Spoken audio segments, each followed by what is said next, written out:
Ahí está, jóvenes. Buenos días. Ya se logró toda la comunicación. Vamos a comenzar. El día de hoy vamos a continuar con este diagrama del juicio ordinario civil y vamos a nosotros a identificar cuál es esta partecita que corresponde a el tema.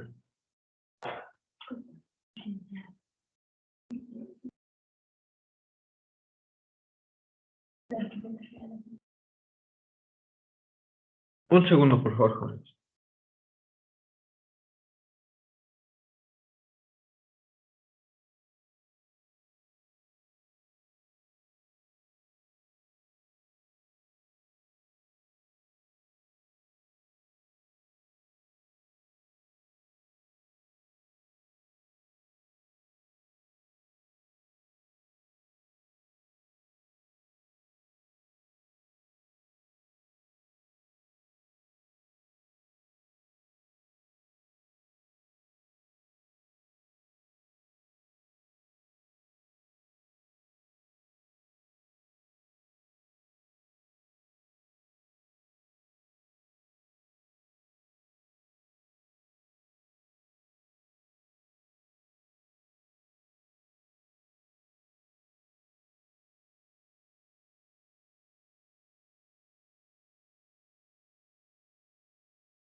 Apenas ahorita me dices.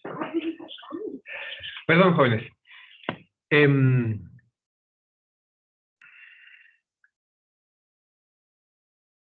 Vamos a continuar. Estábamos comentando en la clase pasada, de la etapa de depuración, conciliación y excepciones procesales. Vamos a comentar esta última etapa, que es esta. Voy a hacerla un poquito más grande.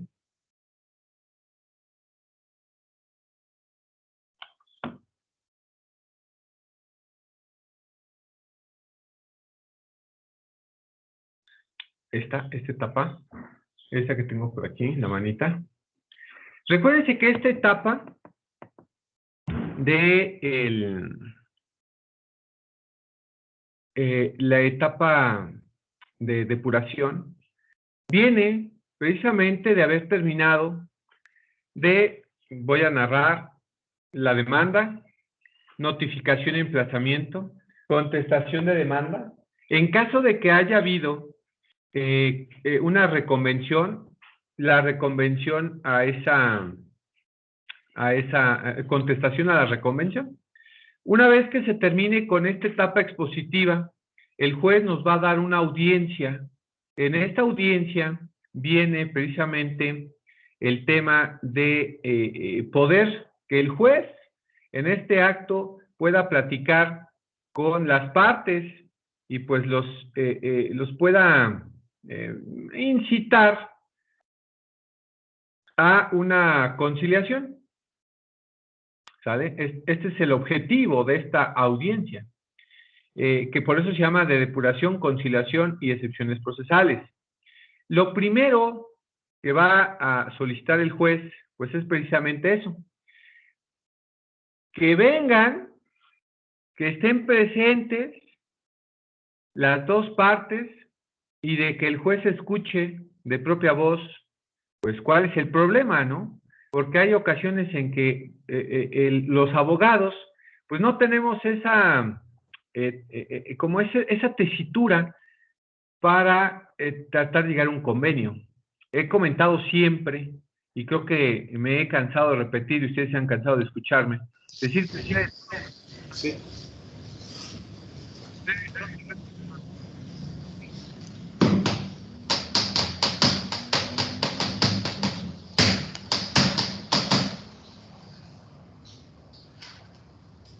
disculpen. Ustedes son los responsables como abogados de incitar primeramente al cliente de que éste llegue a un convenio. Ese es el objetivo de nosotros como abogados. Pero en caso de que no tengamos esa indicación, no tengamos ese razonamiento, entonces le voy a decir yo, o prácticamente nos vamos a ir con el juez, y el juez va a ser el que va a hacer ese trabajo. A él le correspondería, en todo caso, pues este trabajo de sentar a las partes y tratar de llegar a una conciliación, si es que fuese necesario. En caso de que las partes, en verdad, no quisieran llegar a esta conciliación, bueno, pues ahora entonces viene la depuración procesal.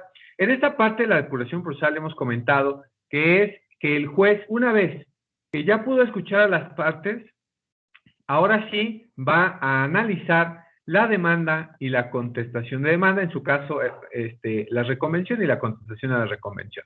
Ya que haya analizado estas partes, bueno, pues ahora sí va a resolver, va a depurar. ¿Qué significa depurar? Bueno, que va a identificar qué específicamente son las partes o las situaciones que vamos a irnos a juicio. Es decir, va a identificar cuáles son los puntos de acuerdo entre las partes. Es decir, vamos a identificar si hay hechos que se están aceptando, qué hechos no se están aceptando, qué pretensiones se están aceptando, qué excepciones existen. ¿Para qué? Bueno, pues porque a continuación va a resolver estas excepciones procesales. Que como hemos dicho, las excepciones procesales son los medios de defensa que tiene el demandado en contra de la acción del actor, ¿sale? Y que son excepciones dilatorias o excepciones perentorias. En caso de que tenga y que hayamos promovido una excepción dilatoria o perentoria, el juez en este momento nos va a calificar esa excepción hasta aquí, ¿sale? Hasta aquí es donde va a calificar, ¿sale? Una vez que haya calificado las excepciones y que pues lo que determine en cuanto una u otra, pues ahora sí va a fijar litis. Hasta este momento es cuando va a fijar litis, porque bueno, acuérdense que ya hizo esa depuración procesal y bueno, ya resolvió algunas excepciones procesales que se tenían. Entonces, a continuación, fija litis, ¿sale? Que la fijación de litis es básicamente lo que se va a ir a juicio. Nada más. Si determina el juez tal situación, es sobre lo único que se va a aprobar o se va a, y nos vamos a ir a juicio bajo esa situación, única y exclusivamente. E inmediatamente de que se haya fijado litis, va a tener un acuerdo para la etapa probatoria, ¿sale? Inmediatamente. Aquí en este acuerdo, que inmediatamente va a salir, bueno, pues se va a fijar precisamente este tema en cuanto a en cuanto a esta etapa de la depuración, conciliación y excepciones procesales. Te fija, este acuerdo precisamente te va a indicar, exclusivamente te va a indicar, ojo, te va a indicar cuántos días tienes para ofrecer pruebas, cuántos para desahogo de pruebas y cuántos para tus alegatos. O sea, en esta momento te va a fijar estos tiempos que tú vas a tener en la etapa probatoria. Y bueno, ahora nos vamos precisamente a la etapa probatoria.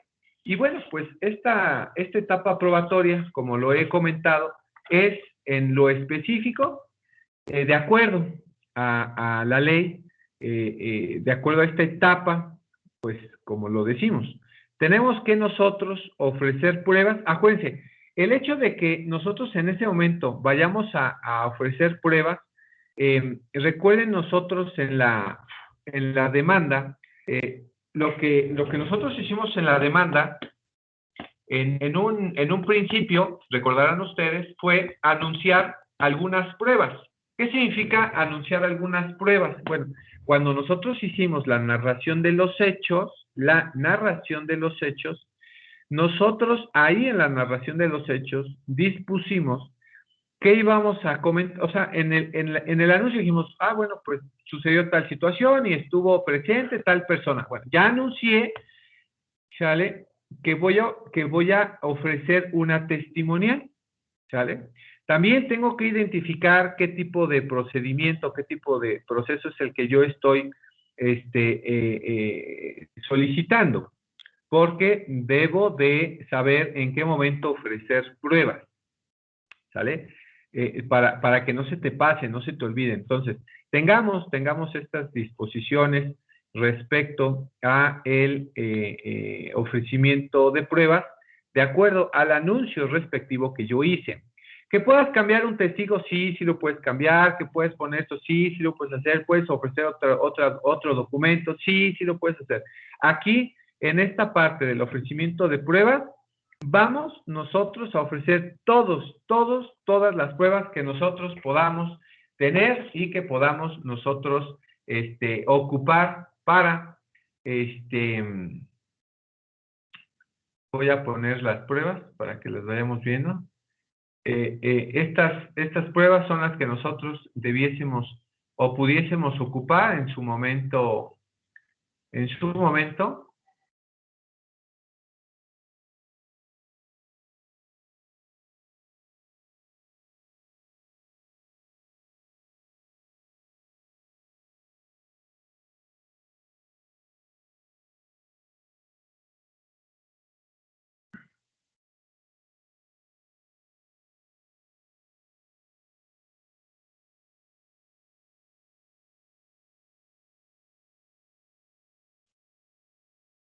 Aquí está.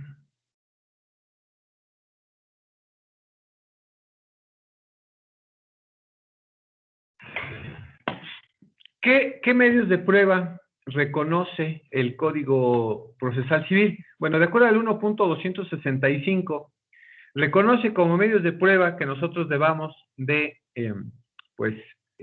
agregar como medios de prueba, pues debe de ser la confesional. Habla un poco de la declaración de parte. Esto, decirles, jóvenes, que los ocupamos mucho esta declaración de parte en materia. Ahí ocupamos mucho la declaración de parte. También los documentos públicos y privados, los dictámenes periciales, la inspección judicial, los testigos, fotografías, copias fotostáticas, todo lo que tenga que ver con las tecnologías de la información, el reconocimiento de contenido y firma de documento privado, los informes de autoridades y las presunciones. Cuando hablamos de esta parte del reconocimiento de contenido y firma de documento privado, recuerden que nosotros ya analizamos esta parte cuando vimos el tema de los medios preparatorios. Entonces, como medida preparatoria, bueno, solicitamos el reconocimiento de contenido y firma. Entonces, poner como medio de prueba, pues, este dato, ¿no? Porque, pues, ahí está reconocido y nosotros debemos de tenerlo precisamente ahí, como este medio de prueba. Ahora bien, ¿cuáles son estos medios de prueba? Voy a regresar aquí un poco. ¿A qué se refiere con estos medios de prueba? Bueno, recuerden nosotros que para nosotros, pues, ofrecer estas pruebas, nosotros tenemos estos 5 días para ofrecer estas pruebas. Bueno, ¿y a qué se refiere con este tema de las pruebas, ¿no? Esta etapa probatoria. Bueno, nos dice que la autoridad, para conocer la verdad, puede el juzgador valerse de cualquier persona, de cualquier cosa o documento, con tal de que las pruebas estén reconocidas por la ley. Acabamos de mencionar que en el 1.265 menciona 9 tipos, ¿sale? Y tengan, ojo, y que esas pruebas tengan una relación inmediata con los hechos controvertidos. Entonces, el 1.250 nos refiere que para poder ofrecer esas pruebas, ¿sale? Esas pruebas tengan que ver con los hechos controvertidos exclusivamente con los que se fijó litis y que esas pruebas estén reconocidas en el artículo 1.265, ¿sale? Ese es el objetivo del tema. Ahora, ¿qué va a pasar? ¿Qué va a pasar con estas pruebas si las tenemos de parte del tribunal, ¿no? Entonces, los tribunales podrán decretar en todo tiempo, en cualquier juicio, la práctica, repetición o ampliación de cualquier diligencia probatoria, siempre que se estime necesaria y sea conducente para el conocimiento de la verdad sobre los puntos controvertidos. Aquí, si nosotros tenemos estos temas, si nosotros tenemos estas pruebas, alguna situación que debamos de comprobar, el tribunal en cualquier momento, y que identifique que existe algo más de lo que está viendo, puede precisamente decretar esta situación, esta práctica, es más, hasta una repetición, o es más, una ampliación, ¿sale? Que el testigo dijo, no me quedó claro, entonces una ampliación, cítese al testigo para que venga a ampliar su declaración, ¿sale? O que en la práctica de un juicio no estuvo clara una prueba, no sé, pericial, a ver, mándese traer al perito, porque ya con el testimonio, ya con esto, ya con aquello, como que tenemos ahí la duda, ¿sale? Entonces, bueno, tengamos que parte del juez en el 1.251 puede decretar a esto, cuando el tribunal solicita esto, le vamos a llamar que fue oficiosamente, ¿sale? Fue oficiosamente, ¿sale? Ahora bien, en la práctica de esas diligencias, el juez obrará como estime procedente para obtener el mejor resultado de ellas, sin lesionar los derechos de las partes, procurando en todo igualdad y justo equilibrio, ¿sale? Entonces ahí, el juez siempre va a tener estas disposiciones, siempre va a tener esta situación en cuanto a las pruebas, porque finalmente el juez tiene que velar por la imparcialidad, ¿sale? Es uno de sus principios procesales. En cuanto a los gastos que se puedan originar por este tema de las pruebas oficiosas que el tribunal disponga que se deben de desahogar, bueno, pues serán cubiertas por el actor o en su caso el demandado, sin perjuicio de lo que en su oportunidad se resuelva sobre condenación en costas.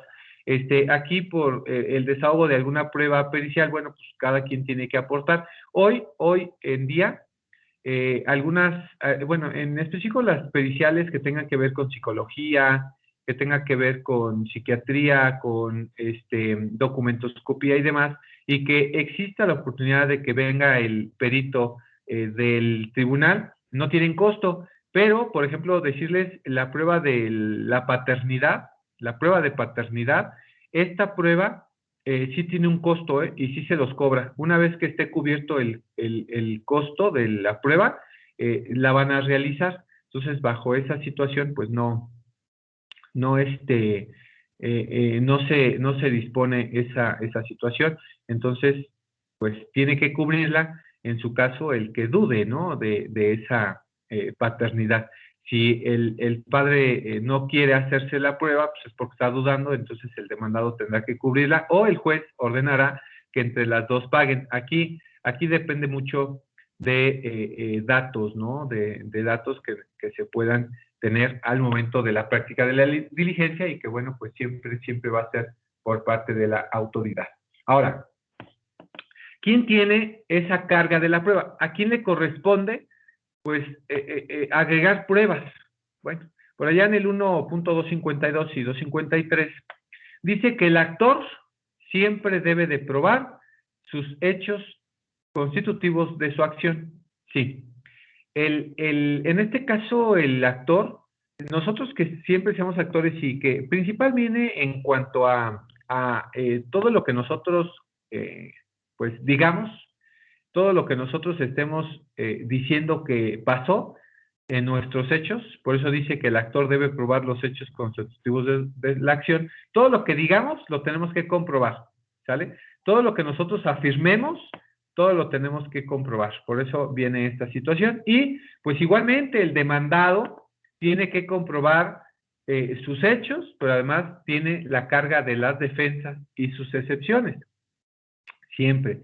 El demandado tiene que comprobar todo lo que dice igualmente. Y por lo consiguiente, el que afirma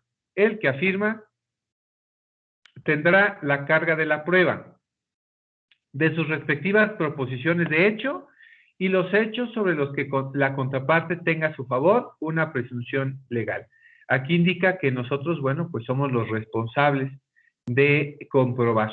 Cada cosa que tú afirmes, cada cosa que tú digas, cada cosa que tú estés narrando en tu demanda o en tu contestación de demanda, tú eres el responsable de comprobar. Por eso es bien importante que cuando ustedes estén haciendo la demanda o contestando la demanda, informes, digas a qué se refiere, ¿sale? Esto es lo importante respecto a este tema en lo específico, ¿sale? De la famosísima carga de la prueba, ¿no? Y que es una pregunta de examen. ¿Qué pasa con la carga de la prueba sobre hechos negativos? Bueno, aquí referir que sí, cuando tú estés negando algo, ¿sale? Cuando tú niegues algo, y por ejemplo dice el 254, dice, tienes que probar si esa negativa envuelve la afirmación de un hecho. O sea, dices, no, eso es falso, ¿no? Eso no se realizó así, no fue como indica la parte contraria. El hecho de tú negar algo, tienes que comprobar esa negación, ¿sale? También si ahí se contradiga la presunción legal que tenga en su favor el colitigante, bueno, igual, si la presunción legal, acuérdate que es un hecho que ya está, pues, vertido en el expediente, que básicamente, pues, imaginemos un ejemplo, que tengamos nosotros un documento y que ese documento pueda ser un contrato, pueda ser una situación, entonces tú digas, no, es que no se realizó como la situación como indica en el contrato, por eso es que estamos peleando esa situación, ¿no? Entonces, pues tienes que comprobar con algún medio de prueba del 1265, que ahorita regresamos a esta lámina, respecto de qué tienes o qué es lo que tú puedes comprobar. Bueno, no se llevó a cabo como indica el contrato, porque se llevó a como se llevó fue mediante otra situación y pues exhibes tus testimoniales, exhibes una pericial, exhibes una inspección judicial, no sé. Entonces, tú que esta parte también cuando estés negando algo, ¿sale? Tres, cuando se desconozca la capacidad, acuérdense que la capacidad es parte del interés jurídico, es parte de la legitimidad, es parte de la capacidad que tú como parte tienes para actuar. Entonces, si sabes que esa persona no puede o que no tiene la capacidad para actuar en juicio, bueno, pues entonces te vas a comprobar esa situación y que a lo mejor tampoco tiene la legitimidad, ¿no? La capacidad, acuérdense que habla un poquito de estos dos temas, ¿no? Que puede hacer que la persona no tenga la legitimidad y por consiguiente, bueno, pues pueda establecer ese parámetro, ¿no? Y 4, la negativa fue el elemento constitutivo de la acción o de la excepción. También, por ejemplo, se me viene a la mente, ¿sabes qué?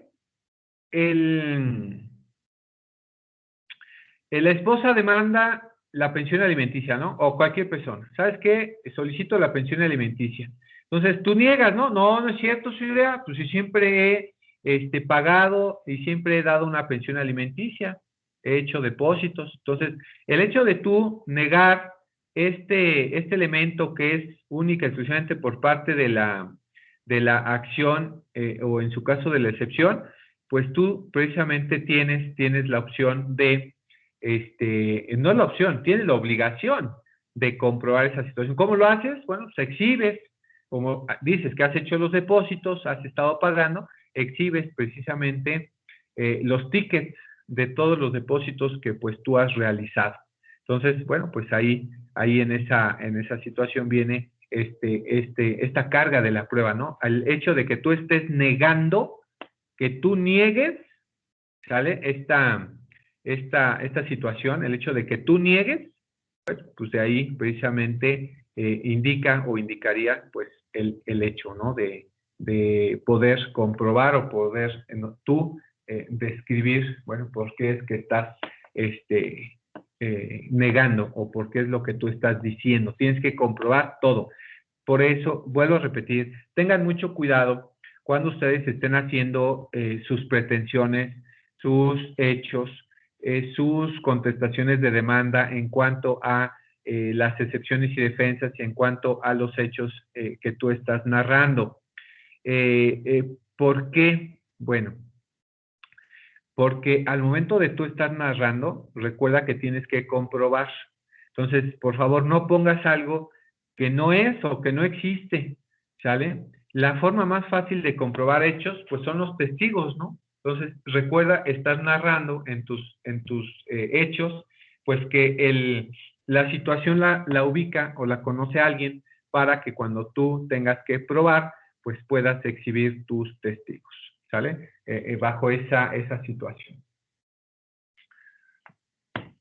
¿Cuál es el objeto de la prueba? Bueno, solo los hechos dudosos o controvertidos serán objeto de prueba. Es lo que dijimos, ¿no? Y que por eso nosotros fijamos la litis. Bueno, el juez, en su caso, fijó la litis porque única y exclusivamente sobre estos hechos controvertidos, que es básicamente la fijación de la litis.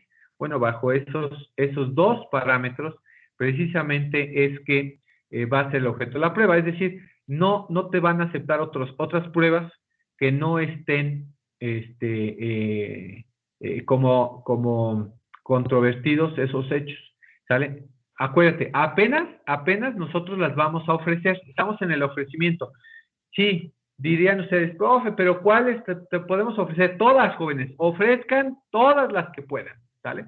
Ya que se las desechan es otra cosa, pero mejor que las hayas ofrecido a que después digas, sí, lo hubiera ofrecido, fíjate, me desecharon esta, pero a lo mejor aquella me la hubieran aceptado. Tú ofrece todas, por favor, ofrecer todas las que tengamos, sin miedo, todas las que podamos nosotros tener, todas esas hay que, pues, ofrecerlas, ¿no? En este tenor, siempre hay que ofrecerlas. ¿Por qué? Porque una vez que yo las ofrecí, ¿sale? Que tengo estos 5 días para ofrecer estas pruebas, bueno, pues una vez que el juez tenga estas pruebas ya ofrecidas, porque tengo 5, únicamente recuerden, no se les puede olvidar este término, de 5 días, precisamente para ofrecer esas pruebas. Una vez que yo ya ofrecí esas pruebas, ahora el tribunal, ¿sale? Le corresponde, pues, admitirlas. Entonces el juez va a analizar, aquí dice, el tribunal debe recibir las pruebas que le presenten las partes, siempre que tengan relación directa o inmediata con los hechos controvertidos y no sean contrarias a la ley, la moral o las buenas costumbres.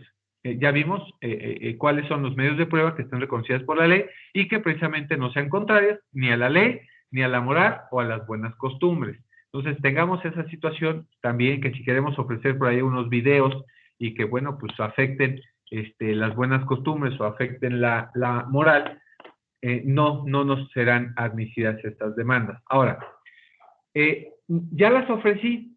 Ahora la autoridad al juez le corresponde admitirlas. El juez, una vez que pues haya identificado que ya tuvo los días suficientes, hasta luego. Cuidado. Igual. Cuando ya tenga este término del ofrecimiento de pruebas, ahora viene el tema de la admisión. ¿Y qué significa este tema de la admisión? Bueno, pues precisamente el juez va a identificar qué tipo de pruebas ofreció, si corresponden a los hechos controvertidos, si no son contrarias a la ley, a la moral o a las buenas costumbres, y bueno, pues deberá admitir las que correspondan pues al 1.258 y al 1.265, ¿sale? Derivado de esa situación. Ahora bien, ya las admitió las que debiese de admitir y desechó las que debiese desechar, ¿vale? Entonces, tengamos en cuenta esa situación para, pues bueno, tener como el dato, ¿no? Respecto a este tema en específico.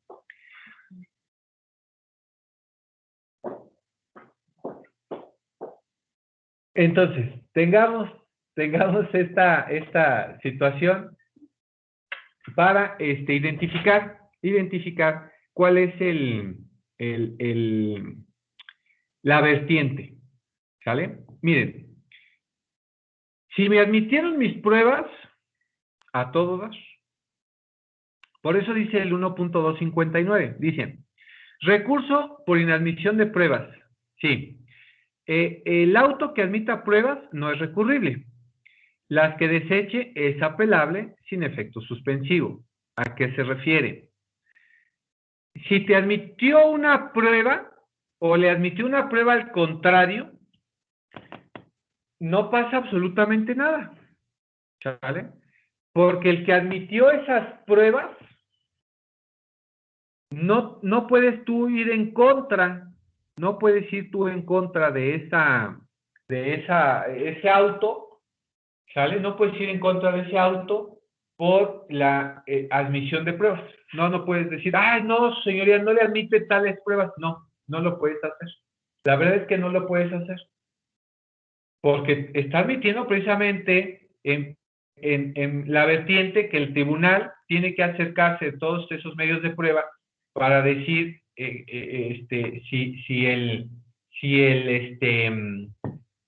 la acción o la excepción, pues, descubrir la verdad, ¿no? ¿Sale?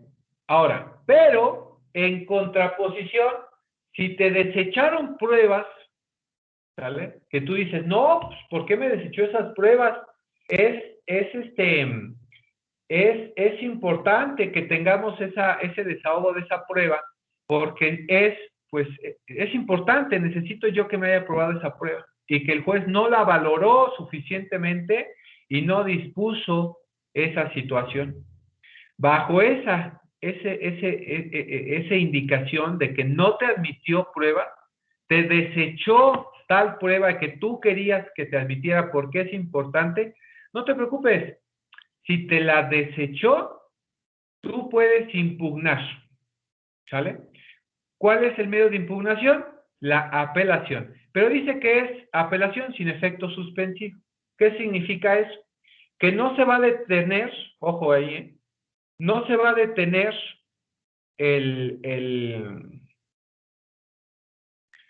no se va a detener el proceso, ¿no? La secuela procesal no se va a detener. ¿Qué quiere decir eso?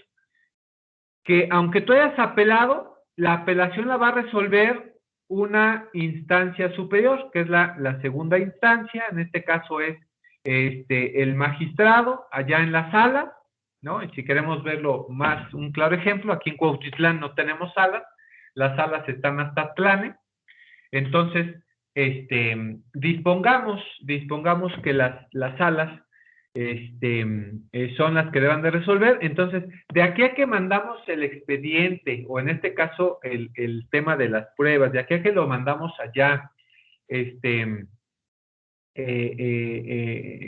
aquí a que regresa, bueno, se manda a la sala, y de aquí a que regresa, aquí en primera instancia, pues no se va a detener tu proceso, por eso dice sin efecto suspensivo. Si dijera con efecto suspensivo, esta primera instancia se paraliza, se manda todo a la segunda instancia, en la segunda instancia el magistrado resuelve el problema y lo regresa, ¿no? Si fuere con efecto suspensivo, regresa y continúa. No. En este caso, como es una prueba y no sabes si lo estás haciendo únicamente para dilatar el proceso, entonces, si te la va a admitir, te va a admitir la apelación, vas a continuar con el proceso. Si el magistrado resuelve que sí te acepte esa prueba se va a regresar o va a regresar la indicación, sí, admítesela. Entonces, en el momento en que vayamos en este proceso, la vamos a nosotros a ventilar o a desahogar. ¿Por qué sin efecto suspensivo? Porque posiblemente el magistrado diga, ¿sabes qué? Ratifico lo que dice ratifico lo que dice el juez de primera instancia y se desecha. Entonces acá en la primera instancia no se detuvo nada. Ese es el objetivo, esa es la situación por el cual es sin efecto suspensivo. Entonces, tengamos nosotros esa situación que precisamente el tema o precisamente la situación de las pruebas, pues tenga una calificación cada una de ellas y que en caso de que te hayan desechado una prueba, tú puedas, pues, apelarla, ¿no? Eso es importante. Entonces, aquí podrías tener tu apelación en cuanto a que te hayan, pues, desechado esa prueba, ¿sale? Y bueno, para volver a recapitular, los medios de prueba, pues, es la confesión, en su caso, en algunos procesos, pues, la declaración de parte, también tenemos las documentales públicas y privadas, que ahorita vamos a ver de qué se tratan, los dictámenes periciales, la inspección judicial, las testimoniales, las fotografías, las copias fotográficas, registros dactiloscópicos, cualquier grabación de imágenes, sonidos y en general todos aquellos elementos aportados por la ciencia y tecnología llamadas como TICs. También el reconocimiento de contenido y firma, el de documento privado, los informes de autoridades y las presunciones en sus dos calidades, legal y humana. Y por ahí, si ustedes quieren, la instrumental no, se llama, sí, son las presunciones legal y humana y la instrumental de actuaciones, que por ahí también faltaría. Si quieren se las pongo.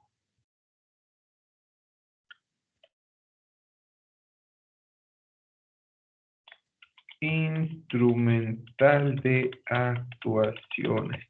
La instrumental de actuaciones, pues es como para rellenar los medios de prueba, que básicamente la instrumental de actuaciones, pues es todo lo que nosotros hemos vertido dentro del expediente.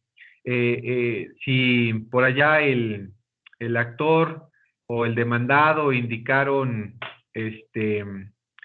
alguna situación en la contestación, en la demanda, en la contestación, por ahí en la audiencia de conciliación, bueno, pues tener esos datos ahí para que en algún caso, pues, poder nosotros ocuparlo en contra o que lo tengan a favor, ¿no? Ahí ustedes podrán tener, pues, todo lo que indique, todo eso se va a tomar en cuenta, ¿sale? Todo. Ahora bien, vamos a analizar estas pruebas, o cada una de estas pruebas para nosotros, pues, tener muy pendiente. Tengamos nosotros estas pruebas para indicar de qué se trata, ¿no? Que imagino que ya han analizado, que ya hemos visto, pues, en algunas otras materias, pero que sí es importante identificarlas, porque, bueno, pues es nuestro pan de cada día. Sí, para nosotros va a ser nuestro pan de cada día en cuanto a poder tener en el pues así como es, ¿no? En el proceso, porque finalmente, pues de estas nosotros las vamos a tener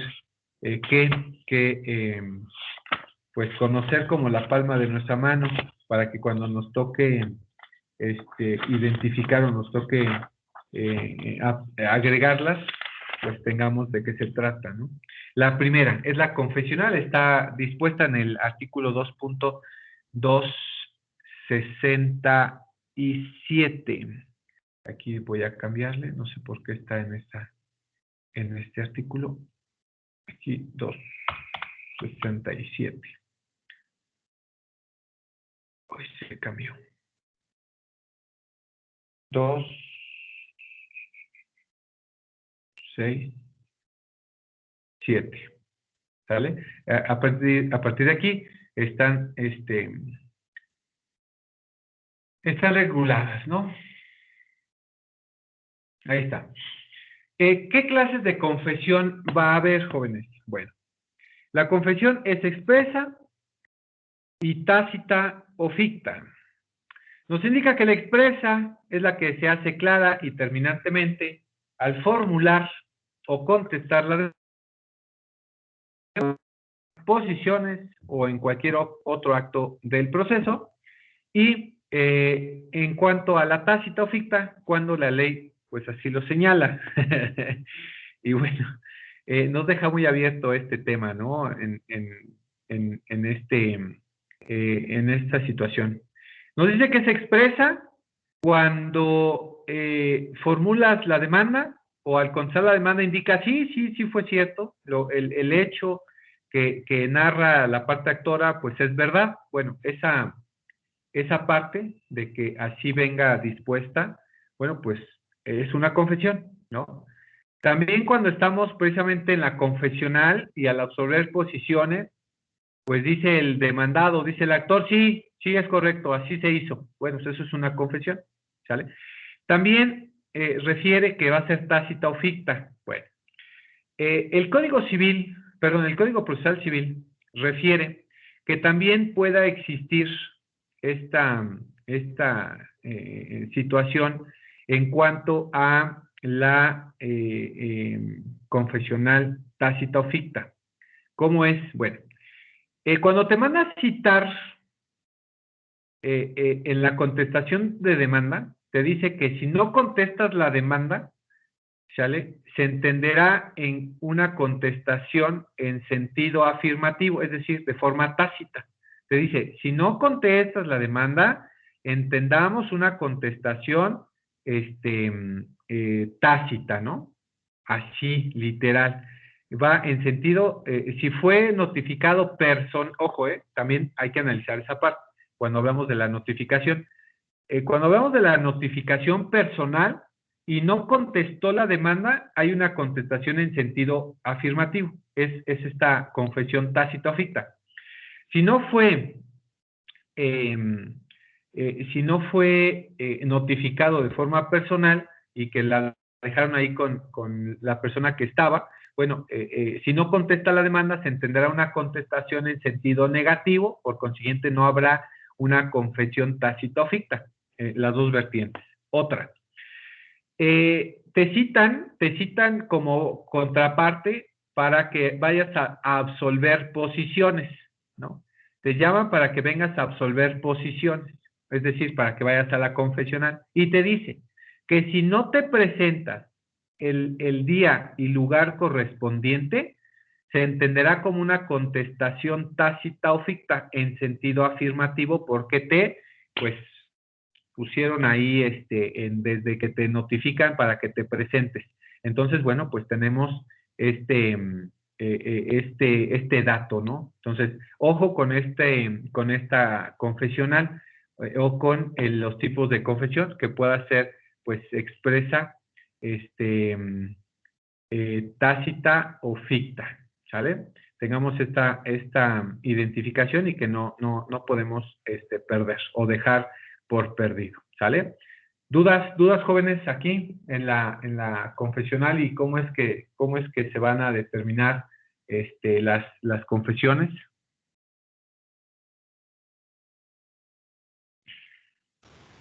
Profesor, Sí, Fer. tengo una duda, por ejemplo, si, bueno, nunca le llega así como el documento de que está demandado, no sé, por ejemplo, que se fue de viaje, ¿ahí qué procede? Bueno, es que hay que analizar dos situaciones. ¿Se logró la notificación?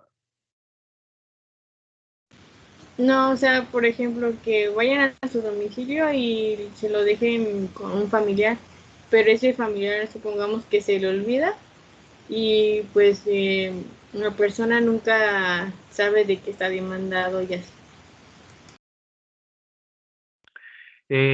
Por eso dije, si fue, ¿cómo fue notificado? Si fue notificado de forma personal, estamos hablando de una notificación válida para precisamente poder nosotros señalar que fue,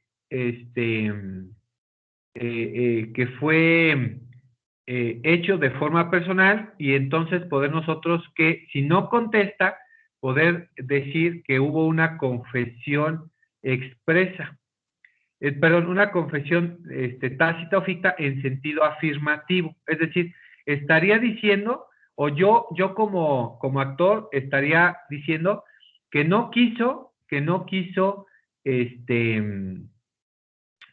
contestarla y que se señala entonces que lo que dijo o todo lo que dice la demanda pues es en sentido afirmativo y me voy a ir con esa porque él al no contestar se va a ir en rebeldía.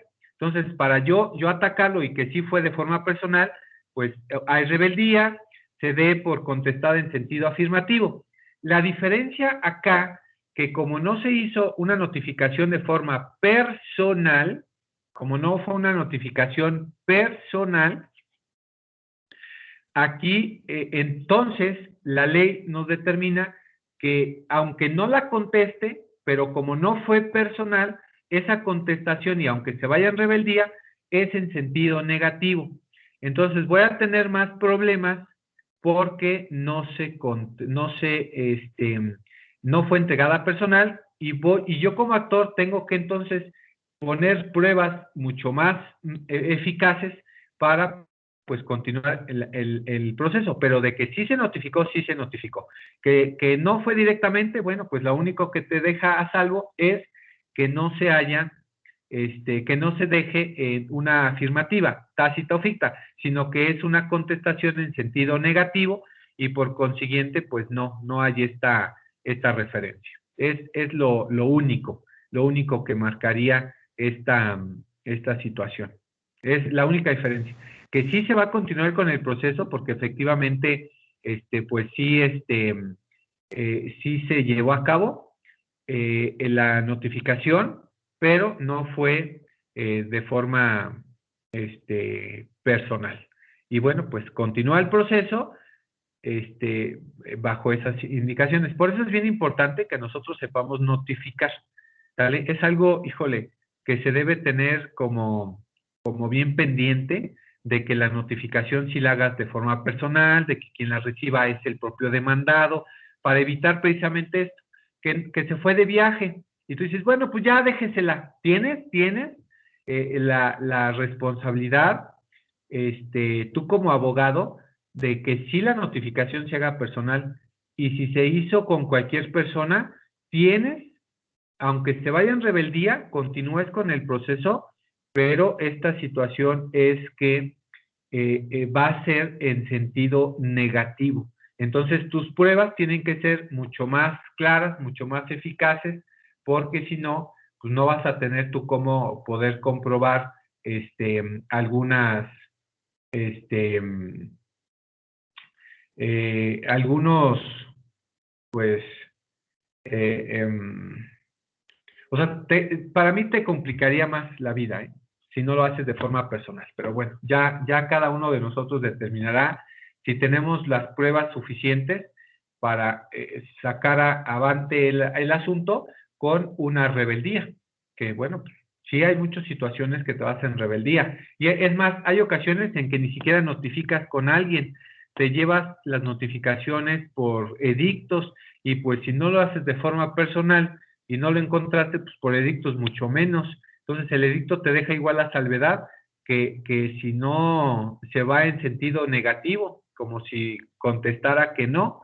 Entonces, bueno, pues tenemos nosotros esa situación. Entonces, bueno, pues hay que nosotros como tener esa idea, ¿no? Esa situación. ¿Sale? Sí, ya lo entendí. Muchas gracias.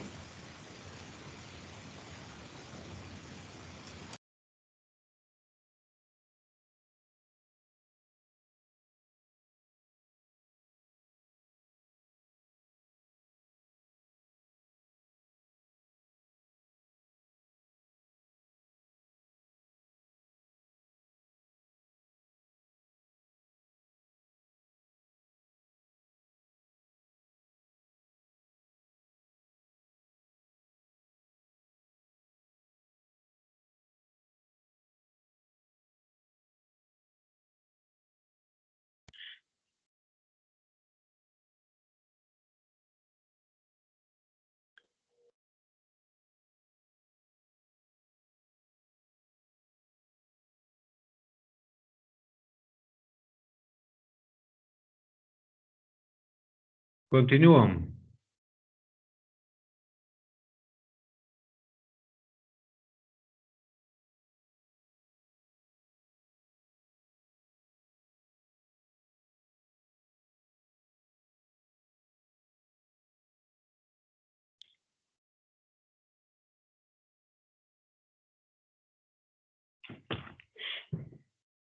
Continúo, jóvenes.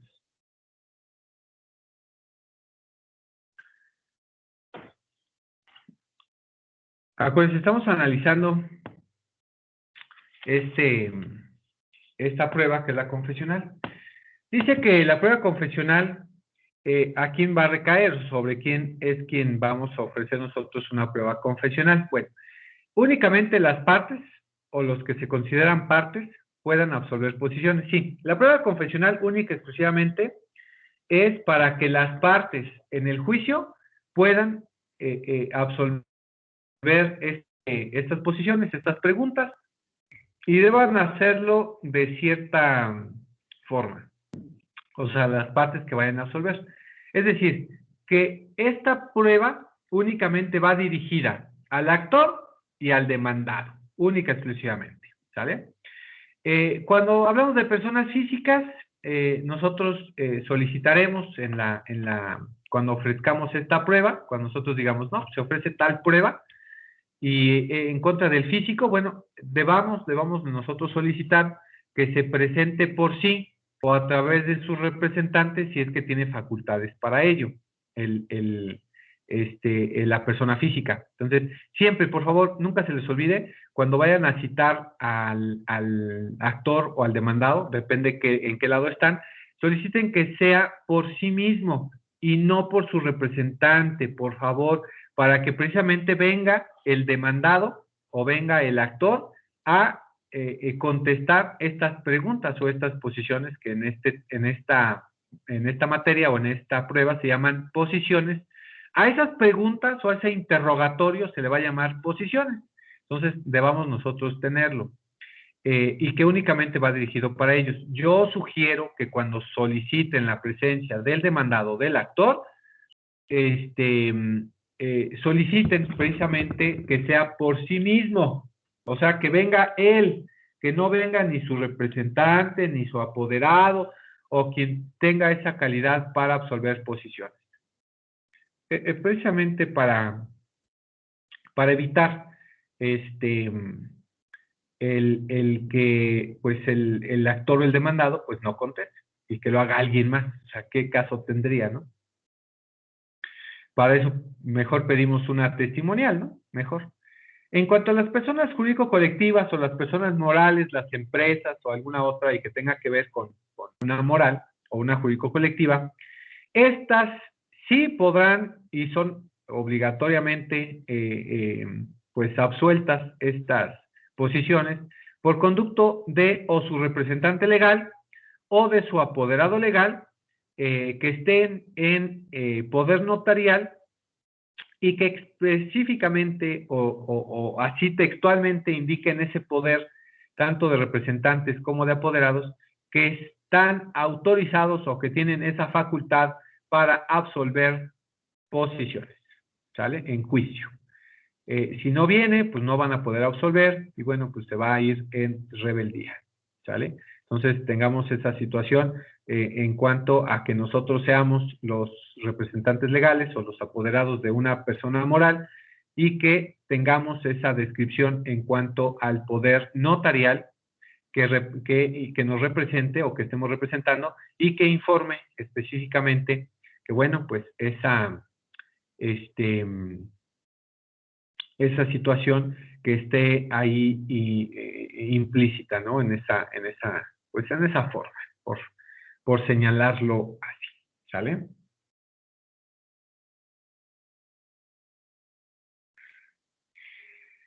¿Qué requisitos deben tener estas preguntas? Bueno, para que se vayan acostumbrando al tema, estas posiciones.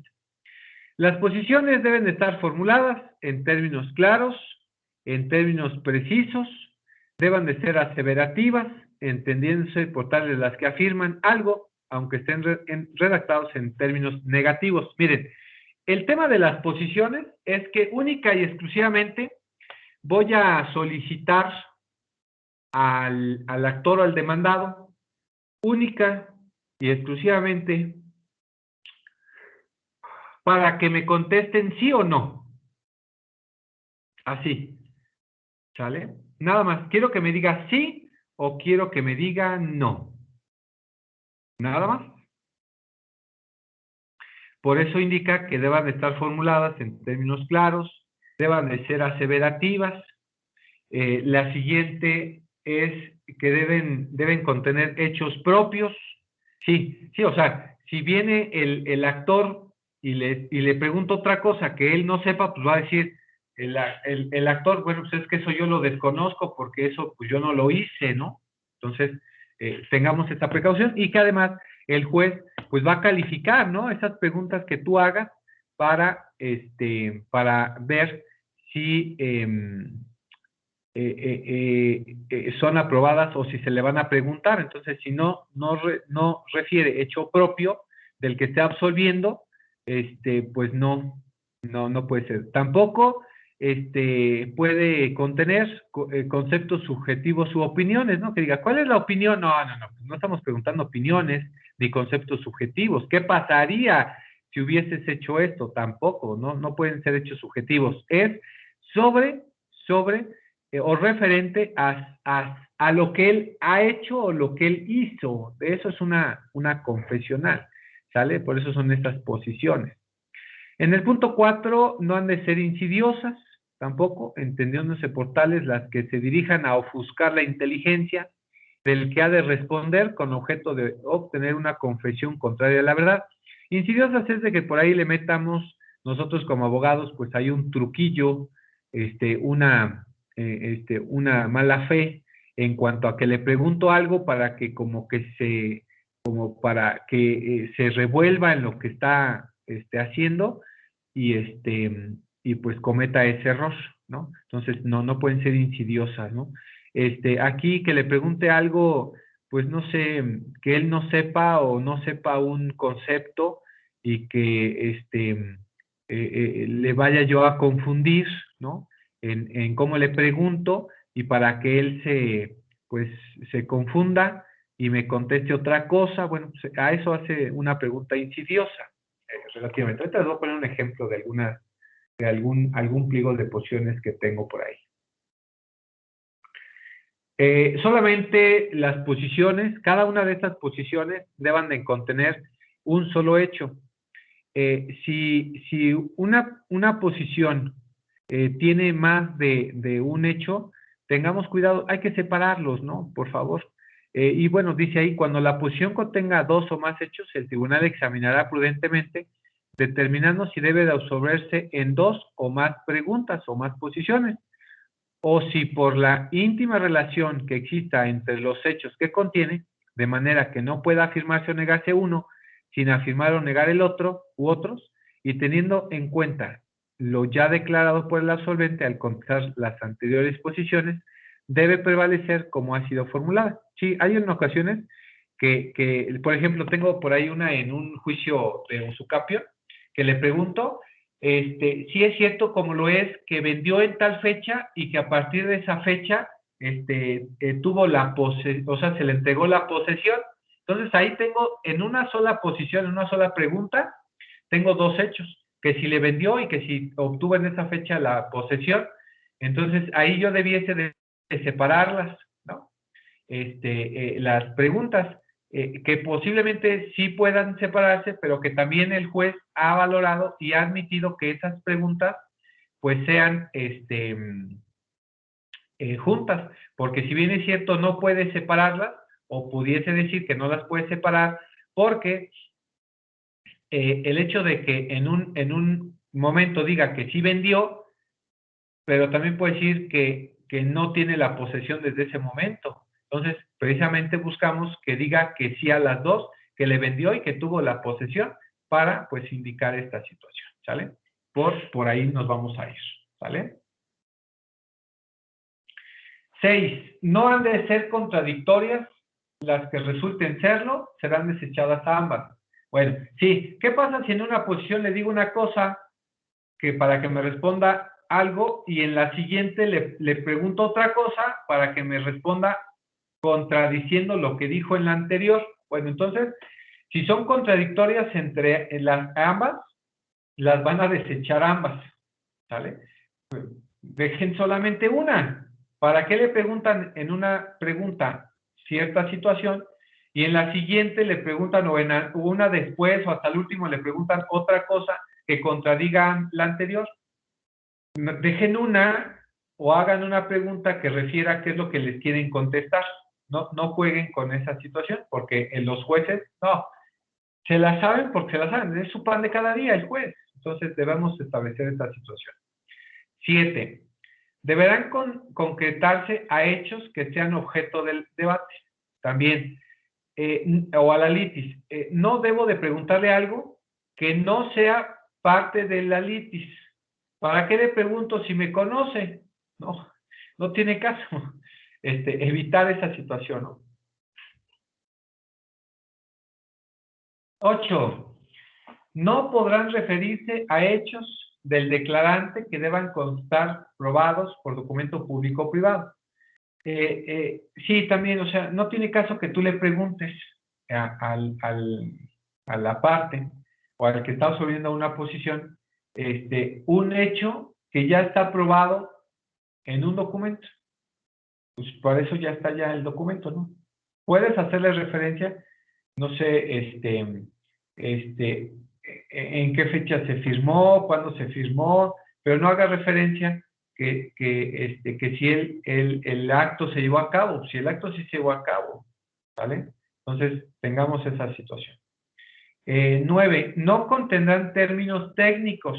Ah, sí, también. Las partes, pues son partes, ¿no? No son abogados, no son administradores, no son peritos, ¿sale? Pregunta con términos claros, o claros, salvo que su profesión, cuando por ejemplo, se esté demandando el cumplimiento o incumplimiento de un contrato y que sea un abogado y que se le pregunte en una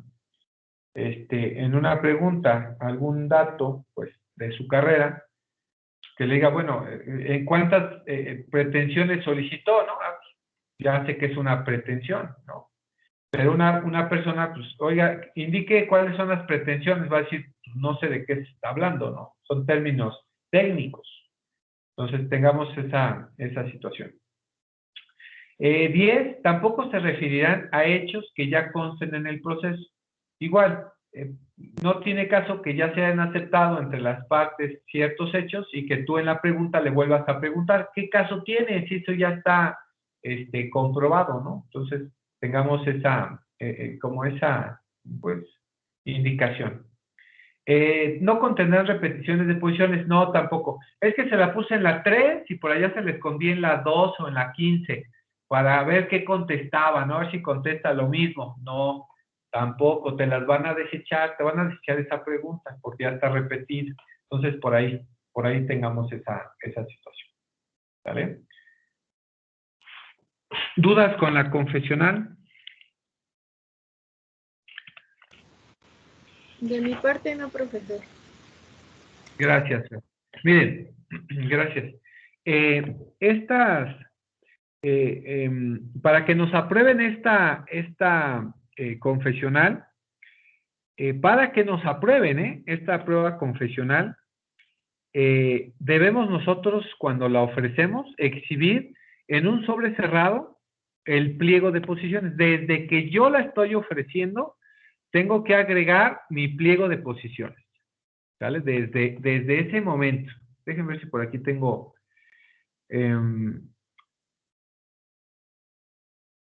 a ver si por aquí abre esta prueba. Miren, aquí tengo yo mis pruebas. Bueno, son interrogatorios. Estas son las posiciones. Aquí está, mira. Las posiciones son estas. Las posiciones. Por ejemplo, le digo, el absolvente, ¿no? Sí es cierto, ¿cómo lo es? Por eso le decía, nada más quiero que me diga sí o no. El que va a absolver posiciones únicamente refiero que me diga sí o que me responda no. Nada más. Y aquí le digo, ¿conoce al señor Sergio Leiva Díaz? Sí. Que en fecha 9 de abril vendió una fracción de terreno con construcción ubicada en la avenida... Sí. En relación a la pregunta anterior, que nos diga si el 9 de abril a la fecha ha realizado actividades tendientes a la construcción, bueno, pues ahí a lo mejor pues puede ser que no, o que me la deseche, ¿no? Posiblemente, pero siempre me responden que sí. En relación a la pregunta marcada con numeral 2, que nos diga el absolvente si dicho acto lo fue en presencia de los ciudadanos Domingo Pichardo Martínez e Ivette Velázquez Contreras, no, pues que sí. Que en fecha 9 de abril vendió una fracción en avenida 16 de septiembre. Ah, bueno, la dirección, no, pues que sí. Con tales medidas y colindancias, bueno, sí. Tenía una superficie total de 350 metros, bueno, ahí indicará que sí. Que a partir del 9 de abril del año 2002, usted entregó física y material la posesión de la fracción de terreno, pues que sí. Que a partir del 9 de abril, fecha en que se celebra el contrato privado de compra-venta, entre Domingo y Sergio, y este último ha venido poseyendo en carácter de propietario la fracción de terreno con construcción. No, pues que sí. Que a partir de fecha, bueno, pues ahí indicará, irá respondiendo sí las preguntas, ¿no? Esto en cuanto a una prueba confesional. Yo tengo que ofrecer este pliego de posiciones, es muy cortito, la verdad es que nada más requiero 2 preguntas de él, más que suficiente, en cuanto a el tema. ¿Por qué necesito yo exhibir mi pliego de posiciones, jóvenes? Pues sencillamente, si yo ofrezco la prueba confesional y no ofrezco mi pliego de posiciones, no citará a la contraparte, en este caso al demandado, al actor, para que asista el día de la absolución perdón, el desahogo de esta prueba. No lo va a citar hasta que yo tenga mi pliego de posiciones, ¿vale? Una vez que ya tengamos este pliego de posiciones, bueno, y que sea ese día que se haya dispuesto para el desahogo, el juez va a abrir el sobre, va a calificar de legales las preguntas que correspondan a los requisitos de las posiciones marcadas en el 1.271 y va a nombrar o va a pasar al absolvente para que conteste, pues no en secreto, pero sí conteste de forma directa el absolvente. Ojo, si hay varios demandados o varios actores, no deben tener comunicación entre ellos. El juez tiene que prever que se separen, ¿no? Que no refieran o que no tengan contacto. Esto pues, para tener esa certeza.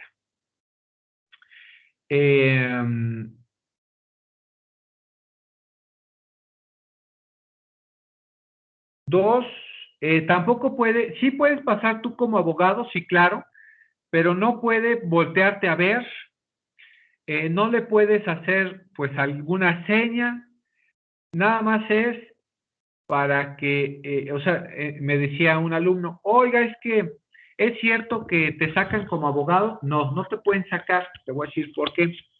Porque se supone que tú, el ser el abogado, se supone que tú debes de estar ahí para escuchar las posiciones y como ya te sabes los requisitos del 1.271, tú debes de objetar esa pregunta o esa posición porque no reúne las características, los requisitos de la ley. Entonces puedes decirle al juez, su señoría, objeción con la pregunta. Esa pregunta es insidiosa, esa pregunta está repetida, no está formulada en términos claros y precisos, contienen más de un solo hecho. Entonces, debamos entonces estar ahí presentes, pero no podemos asesorar, no podemos indicarle algo al cliente, ¿no? Al que está absolviendo posiciones. Únicamente estar ahí para escuchar las posiciones y que él responda, pues, lo que a él le toca, ¿no? Para tener esa situación. Y cuando sea el contrario, cuando estemos absolviendo el contrario, pues estés ahí presente para que en caso de que le haga una seña o que le haga algo, bueno, pues ahí disponer, ¿no? Bajo esa situación. Recuerdo mucho que en una audiencia, eran abogados todos, ¿no? Hasta las partes eran abogados. Entonces el abogado le levantaba la mano, el que estaba absolviendo posiciones al abogado que estaba representando, le levantaba la mano, y cada que le levantaba la mano o hacía una seña, el abogado, objeción, su señoría, de todo objetaba. Entonces, bueno, pues nos dimos cuenta de eso y le dijimos al juez, su señoría, si no se ha percibido cada que el que está absolviendo posiciones hace una seña, el abogado objeta la pregunta. Entonces, por favor, referir esa situación y pues identificar bien si le está pues haciendo una seña precisamente para que el abogado pues esté ahí interrumpiendo el desahogo de la prueba. Si bien es cierto, pues usted ya calificó pues esas preguntas, ¿no? Entonces, bueno, tengamos esa situación ahí. ¿Sale? Por eso dice que el absolvente no puede ser asesorado. Cuando al absolvente lo van a pasar para que rinda su declaración, le van a rendir la protesta de decir verdad bueno, pues aquí, en caso de que no quiera contestar, responda con evasivas o se esté negando, entonces el juez le va a decir que si no responde lo que se le pregunta, puede entonces haber una confesión tácita o ficta, ¿no? Acuérdense del tema de la confesión tácita o ficta. Entonces aquí también, si no responde o es evasivo en la respuesta, el juez le puede prevenir que si no contesta, se le va a tomar como una confesión ficta esa pregunta. Entonces, para decir, y si responde con falsedad, bueno, acuérdense que la declaración falsa ante autoridad jurisdiccional amerita cárcel, ¿sale? Para que tengan esa duda. Ahora, ¿qué pasa si una pregunta, una posición, pues no es clara o no la entendemos clara? Hay que asesorar a nuestro cliente y decirle, a ver, si tú no entiendes una posición, una pregunta que te esté haciendo el juez, dile, así, su señoría, no entiendo lo que dice, ¿me la puede explicar? Entonces el juez va a encontrar otras palabras para hacerte esa pregunta, ¿sale? Para que tú la entiendas. Pero no contestes algo que no entiendes. No contestes por contestar, porque acuérdate que ya te rindieron esa protesta de que debes de decir la verdad, pero eso no incluye, pues, que contestes nada más por contestar, sino que si no entendiste algo, le digas al juez, su señoría, no entendí la pregunta, ¿me la puede explicar? Entonces, tienes esa opción, ¿sale? Por eso les decía yo que las preguntas son sí o no. Dice el 1.279, las contestaciones serán categóricas, afirma o niega. Por eso les decía, que conteste si es cierto como lo es, que tal situación. Entonces, puede ser sí o puede ser no. Cuando inicia esta prueba, el juez te va a decir, si bien es cierto, tienes que contestar sí o no, pero si el que está absolviendo posiciones quiere aclarar algo, ¿sale? O quiere explicar por qué sí o por qué no, lo puede hacer. Entonces, también dile al cliente, ¿no? Porque qué tal si con el hecho de decir sí, se está embarrando solito. Entonces, decirle al que vaya a absolver, a ver, si tú crees que el decir sí o de decir no necesita una explicación, tú hazla. Entonces, si te pregunta algo y tú debas de decir sí, pero, o no, pero, entonces haz referencia. Su señoría, quiero explicar esta situación, porque el hecho de decir sí o decir no, pues no se queda claro. Entonces ahí la puedes explicar. ¿Sale? ¿Qué pasa si tu pliego de posiciones te las calificaron de ilegales todas? O sea, que no pasaron los requisitos legales. Bueno, el articulante, ¿sale? O sea, tú como abogado, en el 1.281 dice, contestado el pliego, el articulante autorizado podrá articular nuevas posiciones. Las calificará de legales o ilegales para que las pueda absolver. Entonces, o sea, hiciste un pésimo pliego de posiciones que te calificó de ilegales todas. Para no dejarte en estado de indefensión, este artículo te va a ayudar. Señoría, de acuerdo al 1.281, quisiera formular más posiciones o quisiera formular otras posiciones para que usted las vaya calificando de legales. Entonces ahí, de forma oral, las irá calificando y tú le podrás ir formulando. Entonces, tengamos esa situación ahí. Está medio rara esta situación, pero pues debamos nosotros, pues, esa situación.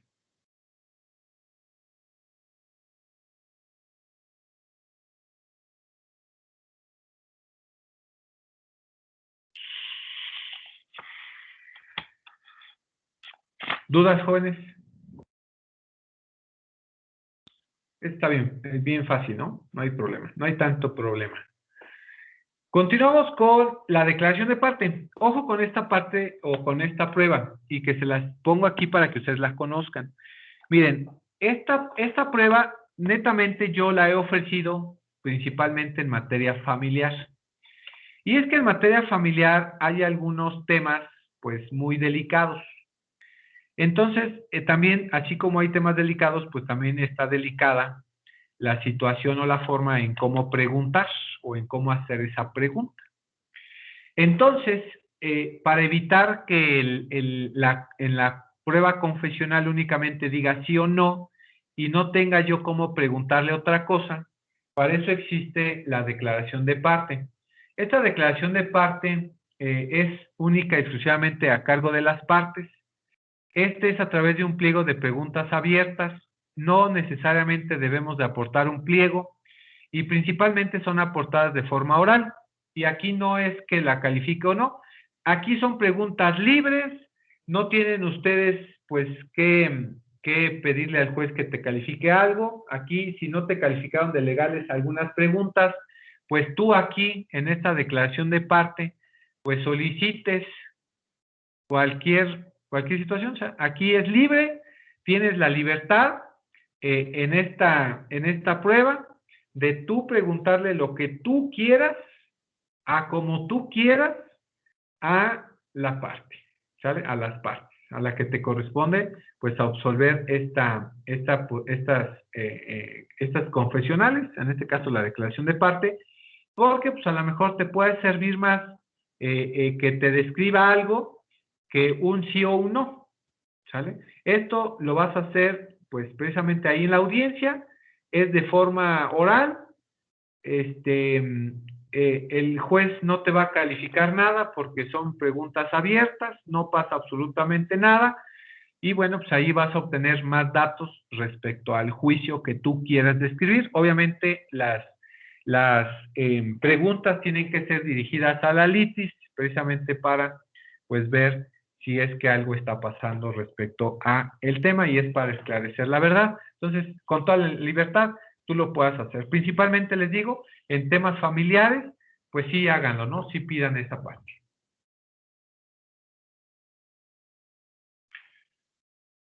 La siguiente prueba es la documental. Bueno, aquí nada más hay de dos.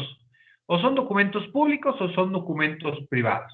Nos dice la ley que es un documento público aquellos que son formulados por notarios, corredores, expedidos por servidores públicos en ejercicio de sus atribuciones legales, y vamos a identificar que todos estos documentos públicos tienen un sello y tienen una firma de la dependencia que salió. ¿Sale? Esos son los documentos públicos, que tienen un sello y que tienen una firma, un holograma, respecto a su atribución en cuanto a servidores públicos o que tengan fe en cuanto a su resolución, ¿sale? Un acta de nacimiento, una escritura, un oficio de una autoridad, las actuaciones de un juez, todo lo que tenga sellos son documentos públicos, ¿sale?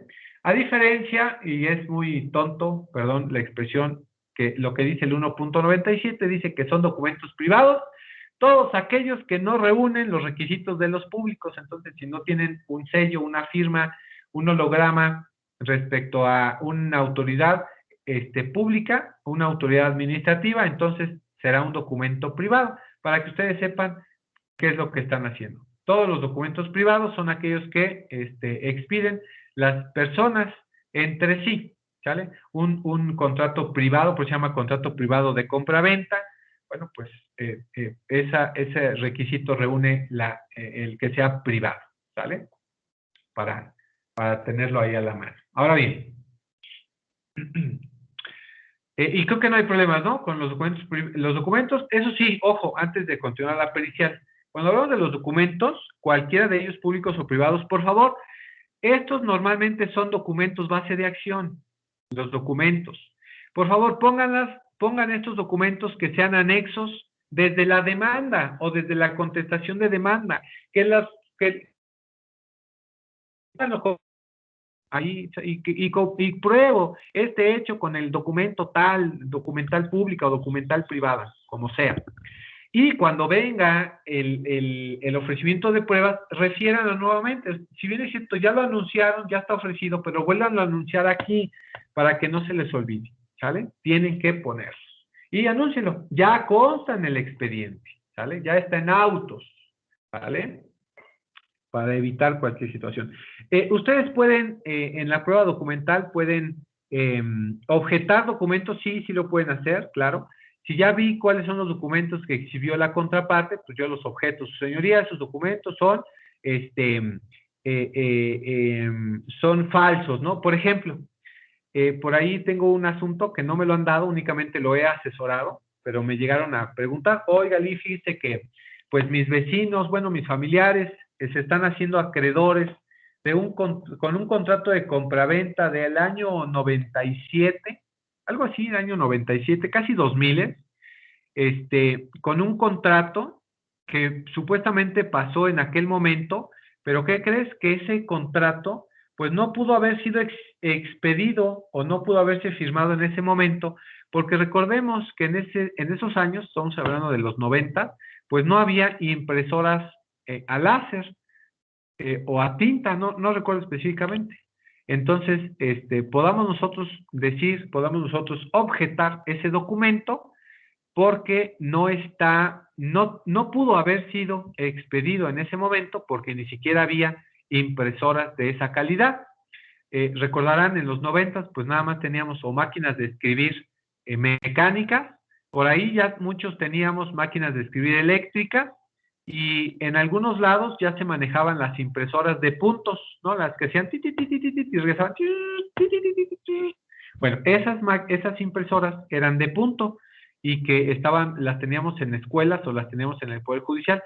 Pudiese ser cualquiera de ellas que se pudo haber impreso, pero no una impresión en los años 90 respecto a un contrato a computadora en impresión láser o tinta. No era posible. Acuérdense, fue un poquito después de esas impresoras.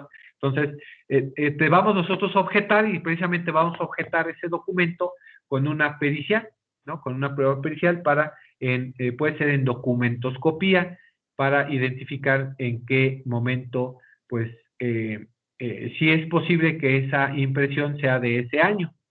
Ahí tengamos entonces una prueba pericial objetando una documental.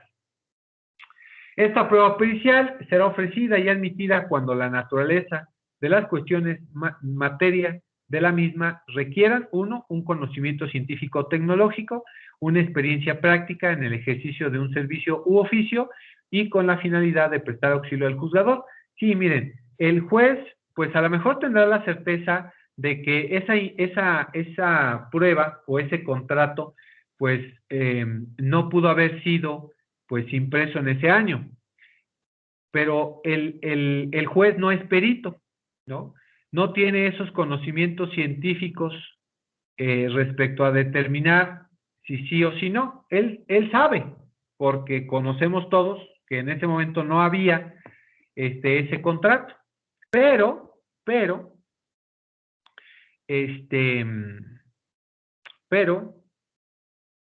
no lo puede determinar. Necesita traer un perito específico en documentoscopía, pues que refiera si ese papel, esa impresión, pudo haber sido impresa en ese año y que además la hubiesen firmado en ese año, ¿no? Entonces, bueno, pues para eso necesito un conocimiento técnico, científico, de un perito. Y ya le puse una categoría en documentoscopía, ¿no? Entonces, bueno, pues podamos nosotros tener esa situación, ¿sale?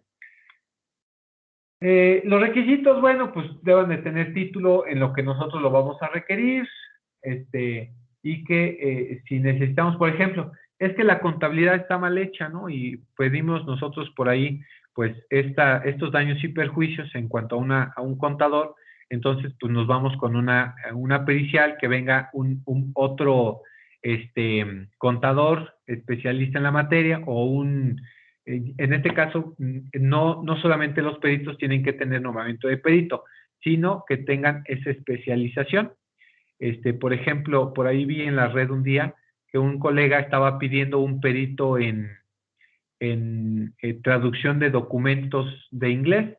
Entonces, bueno, pues el perito, pues a lo mejor no es perito en traducción, pero sí tiene el grado de inglés suficiente, pues para hacer una traducción. Entonces, pues deba de exhibir ese título de la ciencia autoindustria que le pueda corresponder, o en el caso de la contabilidad, pues que venga un actuario, ¿no? Creo que el actuario, pues todavía tiene calidad superior de un contador. Bueno, ahí ustedes deberán de ver. En cuanto a las periciales, pues hay muchas, ¿no?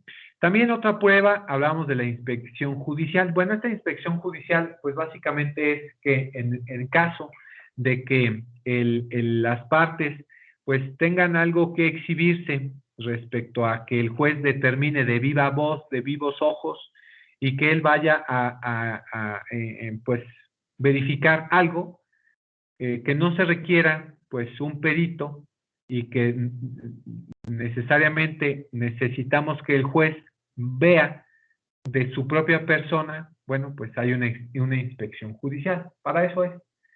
Para eso es. La siguiente es la prueba reina. Nosotros los abogados le vamos a llamar a esta prueba testimonial la prueba reina.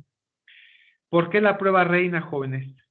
Porque si no tengo un documento, no tengo algo que yo pueda comprobar con otra prueba respecto de las que ya hemos analizado, un video o algo, entonces, pues mi prueba reina va a ser un testigo, pero por favor que no sea un testigo singular. ¿Qué significa un testigo singular? Que sea uno, no, de preferencia que sean dos o más. La ley te dice que no deban de ser más de dos, perdón, más de tres por cada hecho. Bueno, primero, la prueba testimonial, todas las personas que presenciaron un hecho o tengan conocimiento de un hecho, de que ellos fueron parte, vieron, ¿sale? Están obligados a ser testigos, ¿sale? Para tener esa parte, ¿sale? Y, por favor, nada más 3 testigos por cada hecho, no más, por favor, que no se señale, pues, otra situación. Cuando nosotros vayamos a ofrecer una prueba testimonial, por favor, deben de señalar nombre y domicilio de los testigos.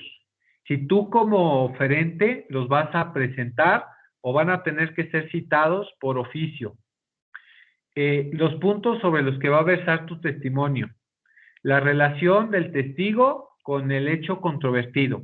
Y además, tienes que exhibir ese interrogatorio, así lo mismo como el pliego, tienes que exhibir ese pliego o ese interrogatorio con copia para la contraparte, porque la contraparte pudiese hacer un contrainterrogatorio o unas repreguntas, ¿no? Para, pues, que las dos partes tengan certeza legal en cuanto a los testigos, ¿no? Puede haber ahí un contrainterrogatorio y que, pues, verificar que ese testigo está diciendo la verdad o fue aleccionado por ti. Entonces, tengamos esa situación, ¿sale? Tienes que cumplir. Si no cumples con esos requisitos, no te van a admitir la prueba, ¿sale? Por favor, ten pendiente ahí. Una vez que tengas tú exhibido tu testimonial, tu prueba testimonial, el juez va a señalar día y hora para la recepción, mandando dar copia del interrogatorio a los demás interesados para que presenten repreguntas, para que al iniciarse la diligencia tengamos, pues, el interrogatorio de preguntas y de repreguntas por parte del juez. Estas preguntas deben de versar única y exclusivamente a hechos o circunstancias que hayan podido apreciar los testigos por medio de sus sentidos, ¿no? Por eso les digo que el testigo haya observado de forma personal y directa, pues, ese hecho. Entonces, pues, única y exclusivamente se va a versar, pues, sobre esas preguntas o sobre esos hechos. Estas preguntas que nosotros vamos a hacer en este interrogatorio, igual deban de ser claras, precisas, inquisitivas, y no llevar implícita la respuesta, conducentes a la cuestión debatida y procurándose que en una sola no se comprenda más de un solo hecho. Entonces, tengamos nosotros que tener ciertas pues formalidades, ¿no? Para las preguntas, porque, bueno, pues las va a calificar. Entonces, si no reúnen los requisitos, pues te las van a calificar de ilegales, no se van a preguntar, y bueno, pues puede hacer que esa pregunta pues sea muy importante. Entonces, tengamos esa situación. Si igual si no exhibiste los requisitos de la prueba, pues no podrá ser citado, no podrá ordenarte qué día se va a citar esa prueba. Entonces, tengamos esa situación pues ahí bien descrita, para evitar pues cualquier situación y pues no puede haber pues algo medio raro ahí en cuanto a esa situación. Ahora, si ya se terminó esta prueba, así como pudimos objetar los documentos y pudimos haber nosotros descrito aquí en la prueba testimonial que ese testigo fue aleccionado. Aleccionado es que fue asesorado, ¿no? Que fue asesorado en cuanto a qué dijera y te diste cuenta, tú al término del examen de testigos o al día siguiente puedes tachar ese dicho, es decir, su señoría, ese testigo pues fue falso, de acuerdo a cómo iba contestando o a cómo contestaba, la verdad que pues dejó mucho que desear, entonces pues tacharlo, ¿no? Porque pues lo que dijo nosotros lo pudimos comprobar con nuestras testimoniales o con otras pruebas de lo que dijo, pues ni siquiera se acercaba a la verdad. Entonces lo tachas, ¿no? Esa parte significa que tachar su dicho, es decir, que no se tome en cuenta porque todo lo que dijo pues no correspondía a la verdad y lo fuiste comprobando con otra prueba o con otras preguntas o con las repreguntas, ¿sale? O sea, no, el juez pues va a escuchar lo que dice, tanto la pregunta como la repregunta, pero en ti quedará que vayas a tachar ese dicho porque en la respuesta pues decía cosas incoherentes, ¿sale? Ahí, para ponérselos bajo estas situaciones. Ahora bien, ¿qué pasa con las pruebas que son aportadas por los elementos de la ciencia y la tecnología, las famosísimas TICs?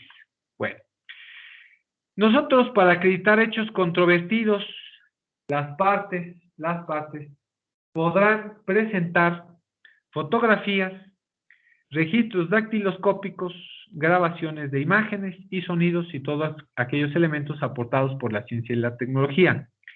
Pero para que tú puedas presentar estos elementos, debes aportar también cómo los vas a exhibir, ¿sale? ¿Cómo vas a exhibir o cómo vas a desahogar estas pruebas?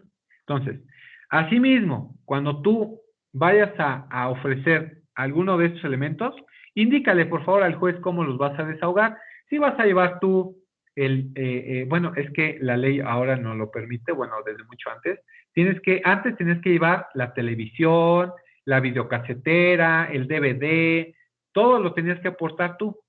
Ahora, pues es mucho más fácil, ¿no? Llevas la computadora, la laptop, y ahí puedes exhibir las fotografías o las imprimes o el registro dactiloscópico. ¿Cómo es que vas a ofrecer estas pruebas, no? Tienes que informar. Entonces, tengamos que saber exactamente cómo es que nosotros vamos a desahogar. Si bien es cierto, lo estás ofreciendo, pero también en el ofrecimiento tienes que decirle al juez cómo es que lo vas a desahogar si tú propiamente vas a llevar estos medios, ¿sale? Para que tengas muy en cuenta sobre de esta situación, ¿sale?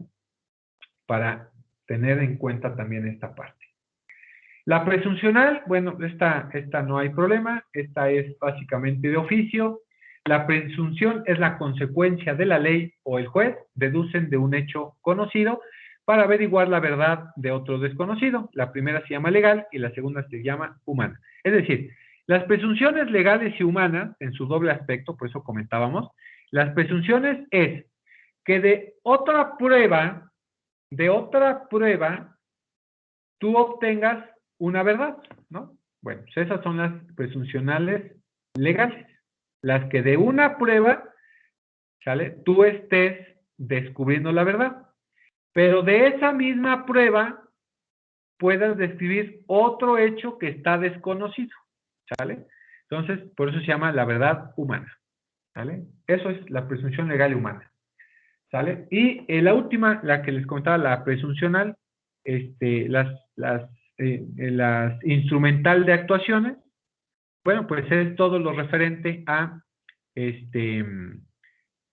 todo lo actuado, ¿no? Para también hacer referencia. Y también ofrezcanla, ¿no? La instrumental de actuaciones. Todo lo que ya actuaron, todo será parte del proceso, ¿sale? Todo, que lo tome en cuenta el juez. Entonces, tienes tú estos, ahí, fíjense, ahí está mal, para ofrecer tus pruebas, depende, referamos ahí, este 2.141 hace referencia a otra situación. Recuerda que tú para ofrecer pruebas en un juicio ordinario, y ahí voy a hacer ese cambio, es de 5 días para ofrecer pruebas, y tienes tú para desahogar estas pruebas, tienes 15 días, ¿sale? Estos términos te los va a dar el juez, No se preocupen, hay algunas pruebas que se van a tardar un poquito más, pero se supone que deban de ser dentro de estos 15 días. Por temas de mucho trabajo, muchos expedientes, se ha alargado este tema, estos días, no se preocupen. Ahora bien, ¿qué pasa con esta valoración de pruebas? El juez, pues él es el que va a estar ahí presente, ¿no? Con la absolución de todas las pruebas. Entonces, existe este sistemita de libre valoración de las pruebas, y el cual, como dijimos con el principio de inmediación procesal, recordarán este principio de inmediación procesal que es constitucional y es procesal, porque hoy día, en todos los procesos, cualquier tipo de proceso, el juez tiene que estar presente en todos y cada uno de estos desahogos de pruebas, porque, bueno, pues él, al estar ahí presente, al momento de dictar una resolución, pues tiene de primera mano lo que se dijo en estas pruebas. Entonces, bueno, pues el juez va a valorar con libertad estas pruebas. En cuanto a los documentos públicos, pues estos harán prueba plena, ¿no? Todo lo que sea público, pues tiene una prueba idónea, tiene prueba plena. No se puede contradecir, pues, ese documento público, pues precisamente porque tienen esta salvedad. Por ser público, pues es una prueba legal, entonces tengamos esa situación. Lo harán tanto en lo individual como en su conjunto, atendiendo las reglas de la lógica y la experiencia, acuérdense los principios generales del derecho, y explicará detalladamente los fundamentos de su valoración y su decisión al momento de dictar una sentencia, una resolución. Para eso tenemos nosotros las 3 partes de la sentencia, en la que en una de ellas va a hacer todo este estudio, va a explicar detalladamente por qué es que remitió una resolución respecto a la libre valoración de pruebas. ¿Sale? ¿Dudas, jóvenes?